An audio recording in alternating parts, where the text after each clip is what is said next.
I'm here on the job site with Dale, who's a framing contractor. Hey, good morning. Dale traded up to Geico Commercial Auto Insurance for all his business vehicles. We're here where he needs us most. Yep, they sure are. We make it easy for him to save on all his insurance needs, all in one place, with coverage that fits his business and bottom line. Oh, I shouldn't have looked down. It's all right. We're so far up here. Look at me. Take a deep breath. Oh, I'm good.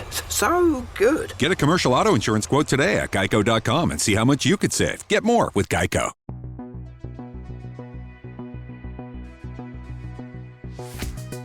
Hey, Steph. Hello, how's it going? Good. How are you? Good. Welcome Ready to chat. I know. Welcome to another episode of Bariatric Banter Podcast. I love it. I can't think of what number this is, but you'll all know. It's number insert here. We are coming at you with a very special two-part episode this week. So this is going to be part one of what we think is actually a really cool two-part series that we're doing. So there's been a lot of discussion, especially in the bariatric community recently, about GLP-1s, Wegovy, Yes. Moderno, Ozempic. I'm just going to refer to all of them as GLP-1 because I'm not Yep. going to remember how to pronounce those There's names too many. properly. Too many. Too many. And so we wanted to, talk about our thoughts and feelings on them and maybe kind of put some of our misconceptions and concerns out into the open, because next episode, we're going to have a guest on who actually is on GLP-1s, and we're going to be able to ask her all of our questions, our myths, our misconceptions. We're going to actually be able to speak to what led her to do this, what does she like, what doesn't she like, does she recommend it? So we're very excited to bring you part one, where Steph and I are going to talk through what we know about it. And, some of them are probably misconceptions. We probably don't know everything about GLP-1s because we're not on them, but we get asked a lot about, oh, it's very similar to bariatric surgery, right? And you must know a lot about that, and you're going to go on it, right? Because a ton of bariatric influencers have started taking it. And we will put an asterisk right at the start of this episode. Do it. We have absolutely no problem with people 100%. doing it. No. We don't think it's we don't think there's anything to be shamed about by taking it. We support it. But we want to talk through the questions that we both have about it, some of the concerns we have about it, but we think it's great if you want to be on it. And then next week, we'll have an expert who's on it come hopefully help answer some of those questions and concerns we have. Yeah, and I think that's what it comes down to, right? It's just questions, concerns, things we've heard, things we've seen. Like you said, there's no judgment to anyone who's on it. I'll be very honest. It's not something that I think I will ever do. I have my own reasons why. I have my own history. But again, that doesn't mean I judge anybody who does it. If it works for you and it's what you want to do, you go right ahead. Do I have my concerns on it? Yep. Do I have my own personal feelings on it? Yep. But if it works for you and it fits into your lifestyle, that's great. I just think, kind of as you alluded to, I just think there's some misconceptions. I think there's some maybe lack of preparation on some people's parts who maybe are jumping into it. I don't want to say with the wrong reasons, but maybe too quickly or without thinking the entire process through. Similar, no different than some people who do bariatric surgery, right? And we've talked about it where they think it's the magic pill or the easy way out. I think the same can kind of be said for the GLP-1s as well. And I think that's kind of where we're headed.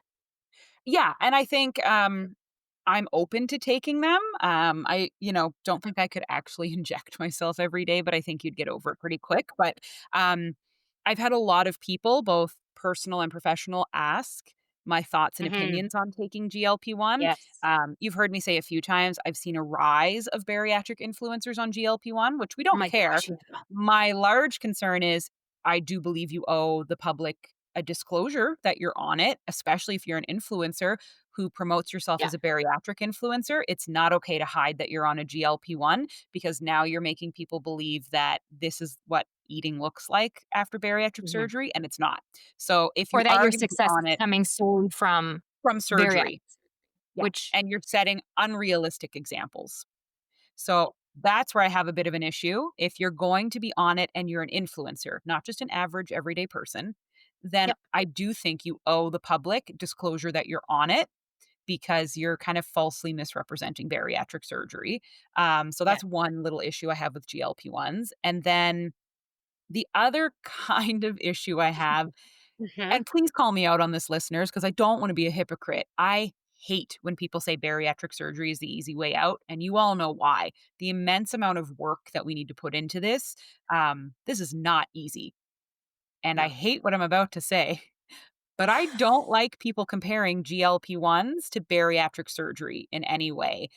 They're It is vastly different. not the same journey, and I'm not trying to diminish that there Yeah. is an effort that goes into taking GLP-1s, and I'm not trying to do what everyone does to bariatric surgery and call it the easy way out.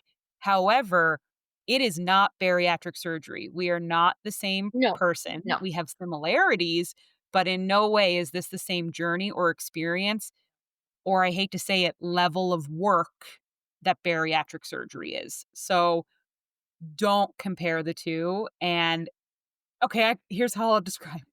Having a What? kid and having a dog are not the same thing. So There you go. please don't pretend that raising Yeah. a puppy Well, is it's just just as hard as raising a child. It's kind of insulting to parents. So the please don't tell me process that is Ozempic is the hard. process is vastly different.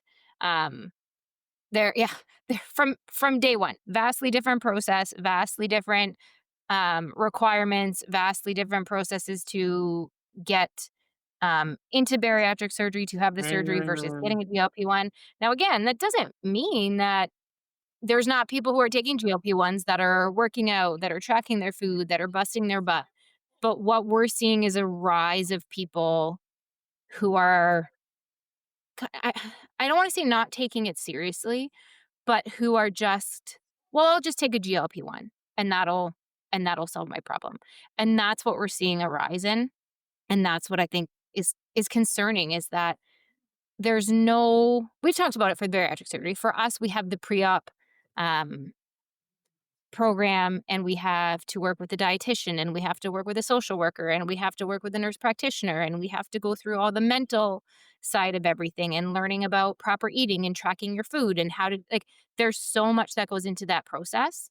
And for getting your GLP-1, you have blood work, you have doctors, and there are certain requirements you have to hit for most people. I know in different countries and stuff it's different, but there are typically requirements you have to hit. But there's nobody guiding you through the rest of the process. There's no dietitian helping you along the way. There's nobody Nope. helping you with the mental shift.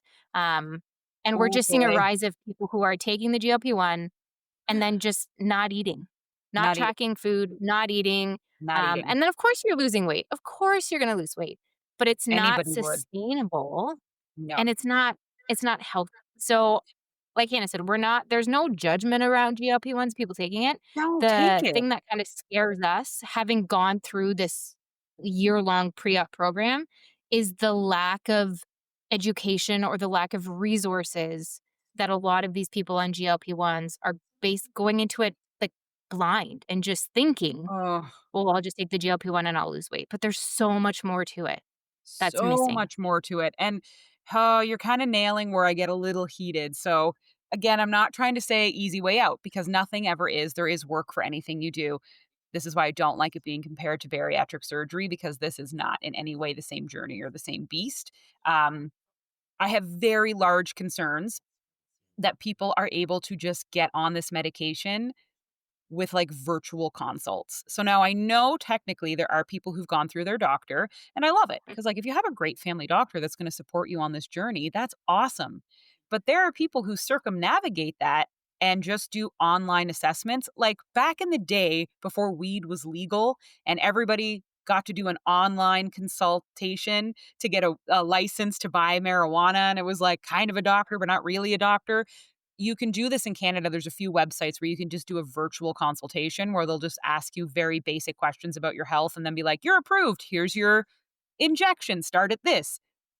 Very large concerns about that because these are people taking it for weight loss specifically who have no dietitian, no therapist, probably aren't using their primary care doctor, or even if they are, aren't checking in with them like weekly, who've had no training, no schooling, no nothing on eating, overcoming emotional eating, dealing with the demons that led you to be overweight, and are now injecting themselves with a weight loss drug with no support system except for Reddit and Instagram and TikTok, who are seeing all these people now not eating. Because I've actually had a friend reach out who was like, I'm thinking of going on it, and I'm really supportive of that. I think it's a great idea if you do it properly with your healthcare provider. And then like 2 days later was like, oh my goodness, I know someone who's on it and they basically don't eat anything. And I was like, yeah, I hate to be that guy, but don't look up on social media because everyone on social media, not everyone, but vast majority, they're not eating. There are famous bariatric influencers, two of them who are incredibly famous. One who I think most of you probably follow, who is on a GLP-1 because she has regained some weight recently, I think like 30 pounds in a short period of time. I have very, very, very big concerns about the fact that she posts barely eating anything. People have called Yeah, her out for too what and I'd eat said, in a day is like nothing. it's disturbing. She's posted and people have called out, this is all liquid. You barely ate anything. And we're talking like woke up, had a protein coffee, not even a big one, and then had a few bites of some leftovers, and then went 6.5 hours with no food Nothing. to eat a Built bar and then eat a little bit of cottage cheese with some meat. And that's it. Called it a And that's day. it. But is like super happy because they've lost over 30 pounds and here we go.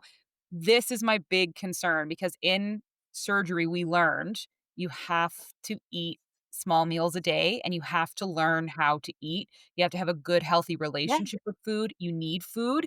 And it's not sustainable. If that is your relationship with food on Ozempic, you'll never be able to Yeah. come off of it. And it's not healthy. You really shouldn't just be not eating. Bodies cannot survive on one meal a day. And I am No. very, No. very, very troubled by how many GLP-1 people on social aren't Mhm. eating and thinking that's totally normal.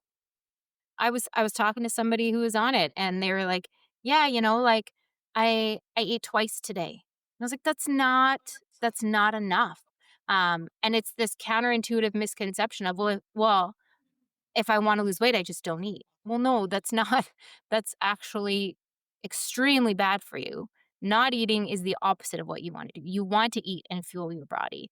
And Mhm. so trying to talk to this individual and say, "Hey, like, you still need to be eating 5 to 6 times a day, but similar to us, like, smaller portions, more consistent, keeping that satiation consistent throughout the day instead of trying to Satiated. cram right? Trying to cram this big meal in, and then you're so hungry that, like you said, then you go 6 hours with no food. Yeah. And that becomes a problem because if you put your body into that habit of not eating, yeah, of course, you're gonna lose weight. You're gonna think that you're being successful, but what happens when you go off of the medication? Mhm. You can't come off of And it. the hunger right, you either have to stay on it forever or you're gonna come off the medication, the hunger cues are gonna come back, and you haven't built those habits during the however long you've been on the medication, you haven't built those habits in. So what's gonna happen is you're gonna go back to your old habits. You're gonna be starving, you're gonna be hungry.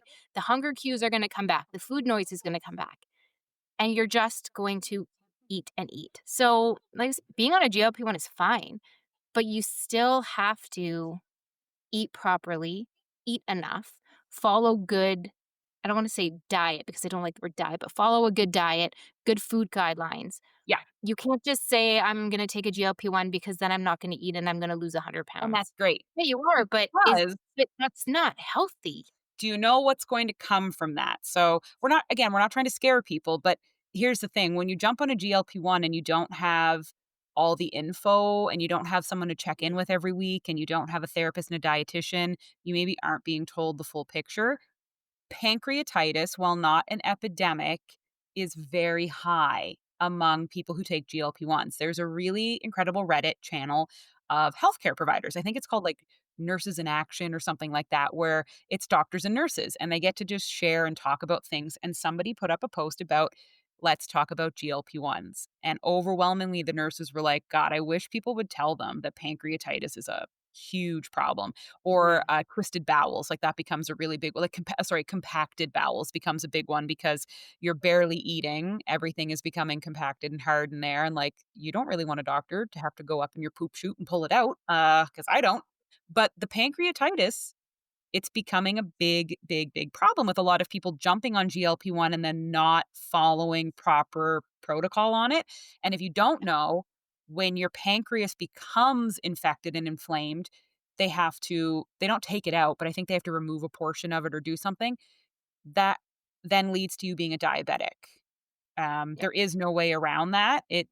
If it's severe enough that you have to go to the hospital, you come out as a diabetic because now you can't produce insulin the way you need to. So there are very real ramifications from not eating and from just thinking that all you have to do is drink liquid. Vitamin deficiency kills Mhm. bariatric patients. And I hate to bring this person up again because they've been brought up in a lot of podcasts, but Big Chris, look her up, was a very popular bariatric influencer who notoriously did not take her vitamins and did not eat the diet she was supposed to and wasn't really eating, and documented her journey in the hospital and took full Full accountability for what accountability. Yep. happened. Her organs started to shut down and she passed away. When you like There's vitamin guidelines for a reason. deficiency, yeah, vitamin deficiency doesn't just happen overnight. It takes months to Takes time. happen, but it Mhm. can take years to come back from that. We're not talking like my vitamin D is low because that happens to a lot of us. We're talking you're deficient. And before surgery, I was deficient in vitamin D. It kind of explains a lot of like why I had such high anxiety and I was having a really hard Christmas and I was depressed. Like I just did not feel like myself. My vitamin D was just in the garbage. I had to go on 4.5 months Then you of, went the opposite way. yeah, I had to go on 4.5 months of 10,000 IU a day, Mhm. well over the like Which is like crazy. under medical supervision.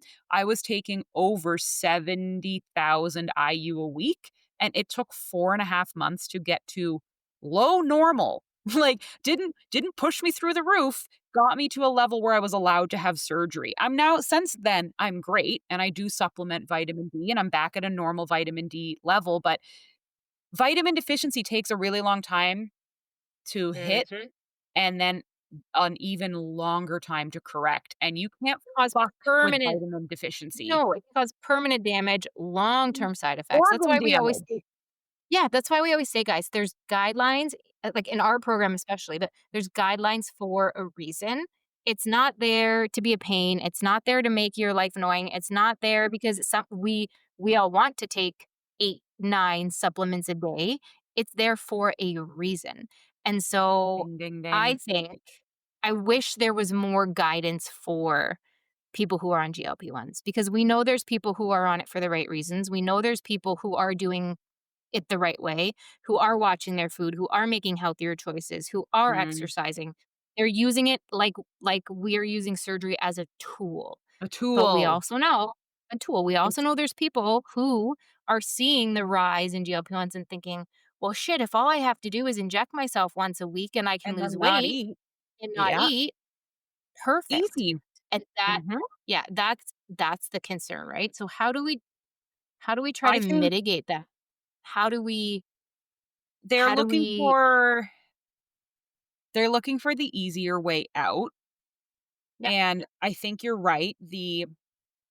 The amount of people that, and I don't use that word lightly because I know that that's such a hypocritical thing to say, but the ones that are looking for the easy way out are the ones doing it for looks. And I remember when I entered this bariatric program, the social worker asked like, "Why are you doing this?" And even my therapist asked, Mhm. "Why are you doing this?" Every call. Every call. And What's they your were like, why? "We don't wanna hear it's because you wanna be skinny or that this is all about looks." And even my therapist was like, "I don't wanna hear you say, 'Well, I wanna be healthier.'" She's like, "That like, everybody says the same Mm-mm. generic shit." She's like, "What do you want to achieve after this?" And that's how we built my bucket list of, I wanna ride a horse, I want to travel without blah, blah, blah, like, and when we started piecing it together, she said, "Do you see how none of this has to do with your looks? Not once did you say, Mhm. 'Well, I wanna look, like this or look like that.' Like, you wanna get married, you wanna find a husband, you want like, big, big goals." But in the program, they ask the same thing, and they don't wanna hear someone be like, well, I need to look hot. Like, I need to look skinny. I Right. need to I be wanna skinny. be size 10. I wanna yeah. That's And I've not had that people those answers and aren't allowed. no, and I've had people, and so has Steph, reach out to us being like, "I wanna look like you, so I'm gonna Oh start god. taking Ozempic," and I'm like, "Okay, so just my looks should not be the reason to do this." Like, I literally had a conversation this week with somebody who was like, "Oh my gosh, you're wearing smaller clothes than I am now. I wanna look just like you. I have an appointment at the doctor to talk about GLP-1s." And I was like, "First of all, I'm not taking a GLP-1. Second of all, like this bariatric has surgery. taken a lot of time Yeah. to get to this point. Third of all, just because I'm wearing a size small, and I know for a fact, there's somebody I talked to the other day that made a comment like this. I know for a fact that numbers wise, I weigh more than them. I know for a fact I weigh more than Yes. them, but I'm taller than they are. They are Mhm, shorter than me. So, mhm. yes, the sizes are one thing, but our weights are different. It's like you cannot compare what No, you're seeing no. because Like, you you and don't I are know. Yeah, different like, different heights, so you probably will be a different size than me, but standing side by right. side, we're going to look the same size. But, like, you will get you're taller than me. There's like, you'll probably be My a weight 6, my and weight I'll will be an be 8, and that's yeah, fine. I'm my weight short. yeah, like, your weight's gonna be different, your size are gonna be everything's gonna be different, and I remember listening to a podcast a while ago, and it was from the Your Way weight loss ladies that who got me hooked on this the red pepper dip. And I remember them saying about how she used to look at people and say, "I wish I was them. I wish I Yep. had their life. I wish I looked like them." But what you always have to remember is you don't know what went into that, and you don't know why they look that way. Do they look that way because they had an eating disorder that they're trying to overcome? Did they look that way because they've been putting 4 years of hard ass work into like, Mhm. you don't know. So you don't wanna say, "I wish I looked like you," or "I wish I was your size," because you don't know the implications of that, and you don't know No. what it took to get there. You But have to also, set your like, goals. I do get it. Because I always Yeah. wanted to be skinny, and I would say I wanted to be Oh my gosh, all the skinny, and time. I wanted to look good, but I think the thing you should want is to I wanna look, as good I wanna as I like, as wanna in you smile feel. more, and you look healthy, and you like, Your goal should be, I want you to feel like that. I I want wanna to feel like have you. Yeah. yes, I wanna have that confidence, I wanna have that smile, I wanna have that joy. That's what you should be looking for, not, And "I here's want to weigh what she weighs." my problem too with this is I think in Canada, there needs to be a program that you go Mhm. into. And I think the program, because it's similar to bariatric surgery, we did say there's no qualifications to get in. However, your doctor likely will say something like, I've seen you try. I've seen that you've been putting the effort in. And that's what mine said. It's been a year. You've been with a dietitian and you have a personal trainer and you've been in and out of here. And I've seen that you have tried. And he said, you have a lot stacked against you. And I think surgery is your best option. That's what I'd like to see from people that wanna take it as well, and I mean this nicely, but, like, even just for 2 weeks, can you make a meal plan, stick with it, and start exercising? Because a lot of the people, and it's not all of them, I have wonderful humans that I'm encouraging to take this because I've seen the Mhm. hard work It will they've be a put in, great and tool. I It will know be a that this great tool. paired with their hard work will be exceptional for them, but then I also see the people who don't walk, don't exercise, eat like shit, who kinda think like, "Well, I'm just gonna go grab this and it's gonna fix everything I've done." And I know people feel the same about me being like, "Fuck you, Hannah, you were super obese and you did dumb shit and ate like crap and you took the easy way out." Yeah. Sure, it's easy to look at me and say that, but I went through a year program where I had to stop drinking, stop eating certain things. If you were smoking weed or cigarettes, you had to give those up. I had to Yeah. go through intense blood testing every 3 months. I had to speak with social Yeah. workers. I had to prove that I could stick to a diet. And then I also had to have my doctor say, like, she has tried, she can do this. Yeah. Um, But actually, I you don't know really what think you don't know what somebody's put into, what they put into or what got them there. And I know, like, we try and show things on social media, but I'll be honest, like, yeah, we show some hard stuff, but we probably don't show we don't. like a lot of people out there, we don't show We our should. entire life. We don't show everything, right? We try to be real and genuine and honest. But guys, there's a lot of shit that that you don't see that You goes don't. on. There's a And lot of hard ass days and oh hard God. ass times. And like like Hannah said, the amount of stuff we have gone through to get here. And yeah, we've made stupid choices. Yeah, It's we've hard. eaten like shit. Yeah, we let ourselves go. Yeah, we didn't look after ourselves. Yeah, Yep. we've made mistakes, and I But it's guarantee there's hard. people judging both of Yep. us, left, right, and Yep. center, and that's All the time. fine. Yep. But we know we're putting in the work.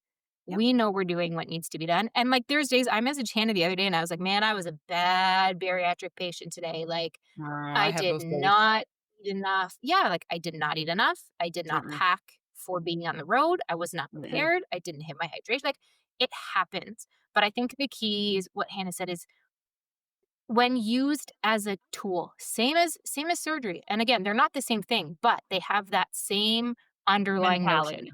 When used as a tool in conjunction with eating better, eating Mhm. healthier, moving your body, it can be phenomenal. And I have seen so many people benefit from it. I have family members who are on So it, and that's beneficial. phenomenal. Yep. But it's a tool. It's a tool. It's a It is tool. not a magic fix. And that's where I worry about people is the people who you see who are using it as a magic fix. They're losing all this weight. They think they're doing so great. And then they're gonna stop taking it and what's gonna happen? And I don't wanna see them fail. I don't wanna see them just go back to the way they were. So maybe they'll stay on it forever. That's one of my questions, right? And that's one of my things as to why I'm so hesitant for GLP-1s is so for anyone who doesn't know, my husband and I did a couple years of fertility treatments back years ago. And part of that was injections. And I have and had and have long-term side effects from those injections that were never told to me, never explained to me, were not made Oh, clear, that only came out years later. And so that's where my personal concerns with GLP-1s are is I don't feel there's enough research around the I long-term agree. effects or around what happens when you stop it. I So for agree. me, that's my thing, and that's my thing. That doesn't mean I don't think anyone else should take it. Like I said, you do you. What works for you, phenomenal. Perfect. But that's where my concerns are, and that's where I always worry when I see certain people who are kind of taking it and throwing caution to the wind. I've seen Is more again doing that that. yeah, if you don't have those habits built in place, when you stop taking the medication, what happens? Those are my And we questions, we right? know And that's what's why I'm happening. We excited to know. yeah, and that's why, like, I'm excited next week to talk to someone we have coming on who's on a GLP-1. Yeah. Because How I've long never lasts. to be totally honest, I've never had that discussion with my doctor because GLP-1s was just never something that was on my radar. Yep. So I'm curious around, like, what were her discussions like with her doctor? What was her what information was given to her? I'm curious for that side of things. Yeah. And I know that people, do go into maintenance mode and are able to maintain. And I know that it's the same as bariatric surgery. We will all have a bit of regain. They've told us you'll go low and then you'll come up a little bit. That is normal. But I know that the statistics out there say that like, well, you're only going to gain like 30% back or blah, blah, blah. I don't understand how that's possible because the GLP-1 doesn't burn fat. It doesn't go into your system and completely suck the fat out of you. It suppresses your appetite Yes. and that is what causes you to lose weight. So I genuinely don't understand how you're going to come off the GLP-1 and not put the weight back on because you cannot survive on one meal a day. And No. that's where I'm having a lot of issues is and people are saying it, I think it is the right label. This seems like a lot of eating disorders. And it is because you were obese, you were on this because you want to be thin, you're way too scared to eat enough food while doing this and like that's dangerous. Like you need to be on a GLP-1 and setting alarms or setting reminders that like I know you're trying to lose weight but you still have to eat. Like you can't just not eat and be like, there we So go. so counterintuitive, and I said that to somebody today. I was like, "I know the thought process is eat less, lose weight." And I know it's counterintuitive, but you have to make sure you're eating. And I said to them, like, you got to be eating 6 times a day, small throughout the day, keep it Yeah. consistent. And I said the same thing. I said, hydration is still my big struggle every day. I set a timer on my watch and on my phone. It just went off every 15 minutes. It says water reminder. So you do what you got to do. But had that exact conversation today is I know you think you're doing good by not eating because we're always told eat less, eat less, eat less, but you need to make sure you're eating enough to fuel your body, to hit your nutrients, and to be healthy. There's a difference between eating enough to fuel yourself and be in a healthy spot than eating 3,000 calories a day, right? We're Yeah. not saying you should be eating like you used to eat, but we're saying you still need to eat. Yeah. And That's the the thing is, difference. like, there hasn't been enough studies on your muscle loss as well. Like, that's a huge thing for bariatric patients, which is why we must Yeah, do strength training and why we eat such super high protein meals. There have not been enough studies on GLP-1 and your muscle wasting. And if anything, that should be the most terrifying part. You don't want your muscle density to drop, and no, you want to lose muscles and fat. And unfortunately, a lot of people on Ozempic have been reporting that they have drastic muscle loss, even with working out. That's where you start to become super weak and unable to do anything. And so yeah, I'm scared about that. And then there are a lot of people who've said, now they're exercising. Like, that's the best part about it. If you lose weight, you feel better, you want to exercise more. So is it yeah, possible to come off great, of it because now your life has changed? Probably. But there's more stories, unfortunately, of people saying, I was eating well and exercising a lot. So we decided to come off the Ozempic and I didn't change my diet or exercise. And I somehow gained all the weight back. And it's like, that's right, depressing. That's really hard to be on Ozempic, have changed your eating habits and started exercising more, come off this drug and gain your weight back.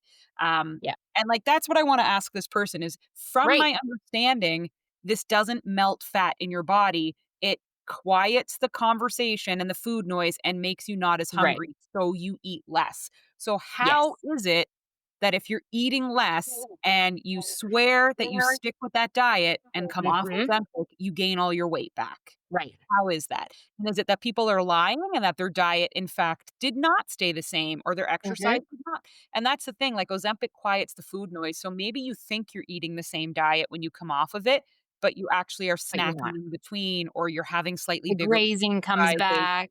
Because Yeah, I don't the I don't quite understand how coming off of it and eating a low calorie, low fat diet causes you to gain all that weight back then, if you're sticking with that I same think barely it's eating diet.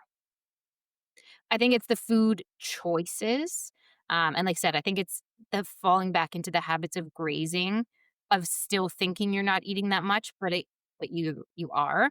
A lot of people that I know or that I've seen who are on GLP-1s, are not tracking their food, and I think that's a part of it too, is then when you come off the GLP-1, you think you're eating the same amounts, but are you tracking? Do you know that for sure? Um, and I think, like, we see a lot on social media. I don't think we're always getting the full picture, like you said. Maybe we're not We quite don't. getting the truth, getting the full story because it doesn't make sense, right? Um, so I think there's still so many questions out there about GLP-1s. I think, like we've Yes, said, they can be a phenomenal tool when used correctly. correct. Zero judgment on anyone who uses them. It's not a thing that I personally will use, but that's just me. Yeah. And who knows? I say that now, maybe 5 years down the road, who knows? But at this point in my life, not a thing for me. But if it works for you, if it fits into your lifestyle, if you're using it in conjunction with other healthy choices and you're making it a part of a healthy lifestyle, I think it's fantastic. But I think we have to be very careful with labeling things as an easy fix, a magic pill, and getting lost in that mindset and that slippery Mhm. slope of, well, this is all I have to do. If it were Exactly. that easy, if it were that easy, everybody would be skinny. Everybody would be Yeah. skinny, right? Yep. That'd be great. And, I like, wish it was that easy. I wanna know more about it because there is a world that maybe I'll go on it, but my only hesitation is I won't be on something for life. I just won't because genuinely, I know it's been around for like 30 plus years and blah, blah, blah, but like they never study these things on women. They never study them on Mhm. women with certain like, sure, they've done studies, but I guarantee you it's been on men, predominantly men, because that's how we've done all of our medical testing for years. There's a great book called Invisible Women that you should read that's all about how all the data and testing we have across advertising, medical, everything is predominantly done on white men. So there is a little bit of a concern for me about what actually is this going to be doing for long term for And weight there's loss. always gonna be information that doesn't come out and that you don't get, right? Like, I have glasses now permanently. I had beyond perfect vision for years, beyond perfect vision. And then we did our fertility treatments. And then a couple years later, my eyes got really bad. And I remember going to the eye doctor and she did my test. She looked at me, we're looking at my scans and my photos, and she said, I don't want to scare you, but the only time I've seen eyes get this bad this fast is cancer. She's like, so hold on, like let's Mhm. go through this again. And we went through everything and I was talking and I said fertility treatments and I kept going and all of a sudden she went, whoa, whoa, whoa, whoa, whoa, whoa. What did you say? And I said, fertility treatments. And she said, were you on like injectables? And I said, yep. And she said, which ones? And I told her, and she just looked at me and goes, bingo. And I said, what? She goes, massive eyesight deterioration as a long-term Mhm. side effect. But that was never told to me. I never read it it No. was never made public. It was not one of the listed side effects. So even though there's some studies out there, do we really know the full picture? No. And when we say long term, like the definition of long term in these studies can be very different too. So yeah, I have a lot of questions. I'm very curious. Um, I think it'll be really interesting to talk about her journey, why she chose it, what she's seen. Does she have any regrets? What's worked well for her? What hasn't? What does she see in her future? I just think it'll be a really interesting conversation to hear her take on it because I know she's very open about it, Mhm. and to see what she's thinking in her journey. I think she's a couple months. I want to say maybe 3, 4 months in. It could be a Yeah. little bit off, but a couple months in. So I'm very curious to see. And she's increased her dose a few times. So I'm very curious to see what her thoughts are and what she sees long term with herself Yeah, and the and journey. that's what I wanna know, like, will they come off? Will they try? Is she one of those people that only eats once a day? There's a lot of comments about, "Oh, yeah, I came off of it, and I've been successful for 6 months off of it. I intermittent fast and eat 1 meal a day." That's also, like, just in pure transparency, not a life I wanna That really sounds horrible develop. to me. I'm Yeah, I'm sorry. not I'm not gonna be one of those people that only eats once a day and then comes No. off of a weight loss pill and is so fucking scared to gain weight that I just stop eating. Yeah, that's not for me. Absolutely terrible in my mind. So yeah, just curious. Also, it doesn't work for some people as well. There's some people who take Yeah. it and it doesn't work, but the overwhelming response is that the food noise comes back. So you have to be like, you have to put your guard up when you come off of this and not give in to the food noise and the eating. So I almost think for me, it would be worse to go on this because if I did come off of it, I think, oh my God, no. Like, I'll just deal with the level I'm at now that I can handle, but I feel like if I went on it and then came off of it, that food noise would feel like it was amplified, and Yeah. no, thank you.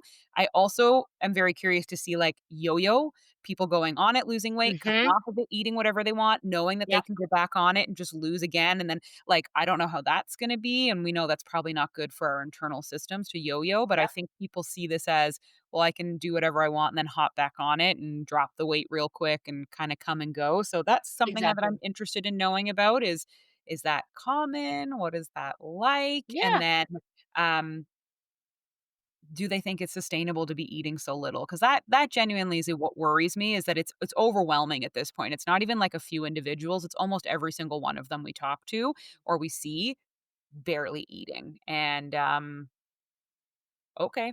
I don't think that's sustainable. So, I mean, they look great and they look skinny as hell, and I kind of yeah, are there days that I'm really envious because I kinda wanna go on it and lose even more weight? Yeah. Right? But Sure. do I think it would benefit me? No. Do I think I need to figure out how to do this myself?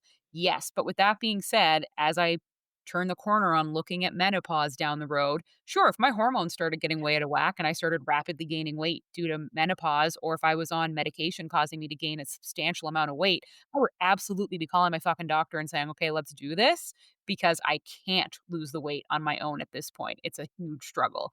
But the difference is I have a huge like, it's a tool for me. I have a huge background of what I would know I need to do, so I would take this and continue my bariatric strength training, walking, Mhm. eating, meal prepping, like, to go with it, but next week, two-part episode. We bring the Yep. guest on. We're going to ask her all these questions. So please, on social, let us know. What are your biggest questions about GLP-1s? What are your biggest misconceptions about GLP-1s? What concerns you about them? We want to make sure we answer and talk about everything you guys want. And maybe Mhm. she can, answer some of these things that we've talked about today and maybe put some of our concerns or fears to rest. But two-part episode next week, guest on who is on a GLP-1 currently, and we're going to ask her all about it and see what she thinks. And we're going to ask the tough questions. Love it. Can't Cool. wait. I can't wait either. Like always, Steph, thanks for joining me. And for everybody listening, thank you so much. Stay tuned for part 2 next week. Love it. Thanks, guys. Bye, everybody. Bye.